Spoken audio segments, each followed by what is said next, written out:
సాధారణంగా చాలామంది భార్యాభర్తలు వేరే వేరే ప్రాంతాల్లో ఉద్యోగాలు చేస్తూ ఉంటారు. గవర్నమెంట్ ఉద్యోగాలు చేసేవాళ్ళు కూడా ఒక జిల్లాలో భర్తకు ఉద్యోగం అవుతుంది, ఇంకొక జిల్లాలో భార్యకి, అలా వేరే ప్రాంతాల్లో ఉద్యోగాలు ఉండడం, ఇంకా వాళ్ళు ఆ ఉద్యోగాలను చేసుకుంటూ ఎప్పుడో వీకెండ్లోనో సెలవులు ఉన్నప్పుడు ఎప్పుడో ఒకసారి కలవడం, భర్త ఇక్కడికి రావడం, భార్య అక్కడికి వెళ్ళడం, ఇలాంటివి ఏవో ఒకటి జరుగుతూ ఉంటాయి. అహ్మదాబాద్లో జరిగిన ఒక భార్యాభర్తల గొడవ గురించి ఈ రోజున మాట్లాడుకుందాం. ఇద్దరు భార్యాభర్తలు ఉన్నారు. భర్త ఏమో ఆర్మీలో పనిచేస్తారు. ఆర్మీలో పనిచేసే వాళ్ళు అంటే దేశ బోర్డర్లో ఉంటారు, అది మనందరికీ తెలుసు. అయితే అతని భార్య డెంటల్ డాక్టర్ అంటే పళ్ళ డాక్టరు. ఆవిడ కూడా ఒక హాస్పిటల్లో ఉద్యోగం చేస్తూ ఉంటుంది. వీళ్ళిద్దరికీ కూడా ఒక చిన్న బాబు ఉన్నాడంట. ఆ పిల్లాడికి పుట్టినప్పటి నుంచి కూడా ఆరోగ్యం బాగోదంట.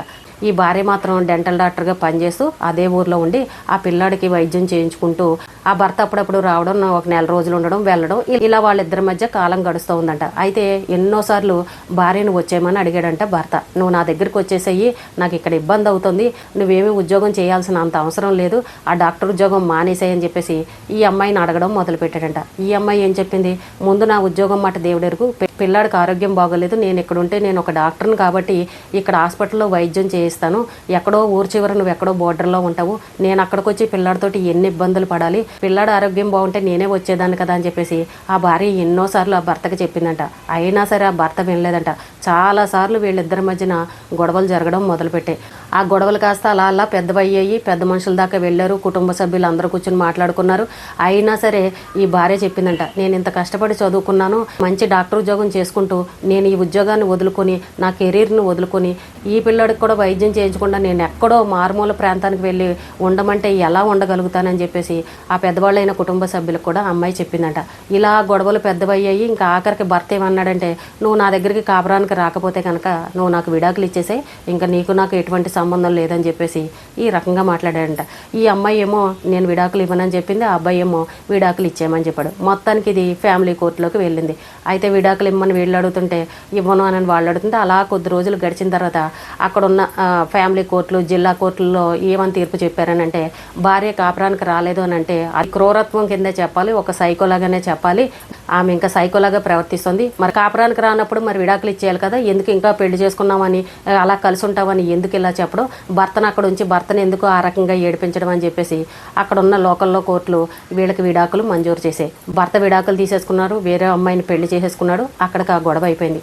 అయితే ఈ అమ్మాయి మనసులో చాలా బాధ ఉందంట. ఏదో తప్పు చేసినట్టు నా మీద లేనిపోని నిందలేసి కోర్టు ఈ రకంగా నాకు విడాకులు ఇచ్చిందని అంటే నేను తప్పు చేశానా, అంటే నా భర్త కాపురానికి రమ్మన్నాడు అని అంటే నేను వెళ్ళలేదు అని అంటే, నా కెరీర్ను వదులుకుని, నా చంటి బాబుని వదులుకుని నేను వెళ్ళలేదు అని అంటే అది నేను సైకోలాగా ప్రవర్తించరట, నేనేమన్నా క్రూరత్వంగా ప్రవర్తించానా, అంటే నాకంటూ ఇష్టాలు ఉండవా, నేను కష్టపడి చదువుకున్నాను కదా, నాకంటూ స్వతంత్రం లేదా, నేను కూడా ఉద్యోగం చేసుకుని బతికే హక్కు నాకు లేదా, నా మీద ఇలాంటి నిందలు వేసి విడాకులు తీసుకుంటాడని ఈ అమ్మాయికి మనసులో చాలా బాధ వచ్చిందంట.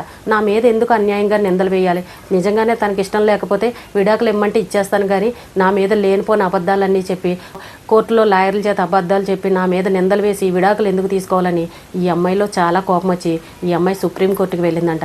నా మీద నా భర్త ఇలాంటి నిందలు వేశాడు, నేను ఒక డాక్టర్ని, బాగా చదువుకున్నాను, మంచి ఉద్యోగం చేసుకున్నాను, నాకు నా కెరీర్ కూడా ముఖ్యమే కదా, నా పిల్లాన్ని కూడా నేను దృష్టిలో పెట్టుకుని ఒక డాక్టర్ ఉద్యోగం చేసుకుంటూ నేను ఇక్కడ బతుకుతుంటే నా మీద ఇలాంటి నిందలు వేసి నా భర్త విడాకులు తీసుకున్నాడు అంటే, ఒక మహిళ ఇంత బాగా చదువుకుని ఇంత మంచి ఉద్యోగం చేసుకుంటే తనకంటూ స్వేచ్ఛ అనేది లేదా, స్వతంత్రంగా బతికే హక్కు లేదా, భర్త కాపురానికి రమ్మన్నాడని వెళ్ళకపోతే ఇలాంటి నిందలు వేసి విడాకులు ఇస్తారా అని చెప్పేసి సుప్రీంకోర్టుకు వెళ్ళిందంట.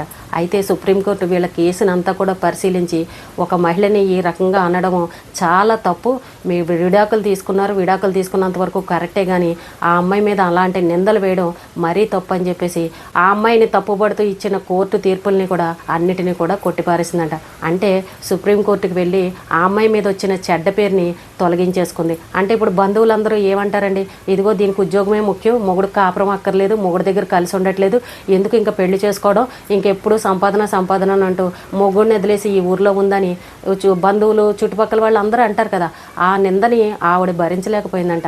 ఎందుకు నా మీద ఇలాంటి నిందలేస్తారా, నేనేమన్నా కావాలని ఇక్కడ ఉన్నానా, నాకు కూడా నా భర్తతో ఉండాలనే ఉంది కదా, ఒక పక్క నా బాబుకు వైద్యం చేయించుకుంటూ నేను చదువుకున్న చదువుకి నా కెరీర్ని నేను ఇష్టంతో పనిచేసుకుంటూ ఉంటే నా మీద ఇలాంటి నిందలు వేస్తారన్న పౌరుషంతో బాధను భరించలేక అందరూ నన్ను ఇలాంటి మాటలు అంటారని ఆ అమ్మాయి సుప్రీంకోర్టుకి వెళ్ళి ఆ అమ్మాయి మీద వచ్చిన నిందని తొలగించేసుకుందంట.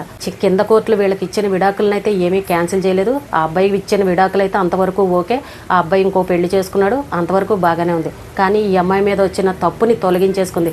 అంటే కొన్ని కేసులు ఇలా ఉంటాయన్నమాట. మనలో చాలామంది భార్యాభర్తలు వేరే వేరే ప్రాంతాల్లో ఉద్యోగాలు చేసుకుంటూ ఉంటారు. ఏం చేస్తారు, ఇంకా ప్రైవేట్ ఉద్యోగాలు అయితే ఎక్కడికంటే అక్కడికి వెళ్ళిపోవచ్చు, కానీ గవర్నమెంట్ ఉద్యోగం అన్నప్పుడు మనకి ఎక్కడొస్తే అక్కడే చెయ్యాలి కదా. కానీ వీళ్ళ విషయంలో ఆ అమ్మాయి ఆ నిందని భరించలేకపోయింది. చూసారా అండి, కొంతమంది మహిళలు బాగా చదువుకున్న వాళ్ళు ఎవరైనా ఏదైనా చిన్న మాట బాధాకరంగా అన్నారనుకోండి, వాళ్ళు తట్టుకోలేరు. నువ్వు విడాకులు తీసుకో, నువ్వు పెళ్లి చేసుకో, ఏమన్నా చేసుకో, కానీ జీవితకాలం నేను చచ్చిపోయేంత వరకు కూడా ఆ చెడ్డ పేరు మాత్రం నా మీద ఉండొద్దు, భర్తను వదిలేసింది అని అన్న మాట నాకు రావద్దు అని అన్న ఉద్దేశంతో సుప్రీంకోర్టుకు వెళ్ళి తన మీద ఉన్న చెడ్డ పేరుని పోగొట్టుకుందన్నమాట. ఈ రోజుకి ఇదేనండి. రేపు మళ్ళీ మరొక మంచి విషయంతో మళ్ళీ కలుద్దాం.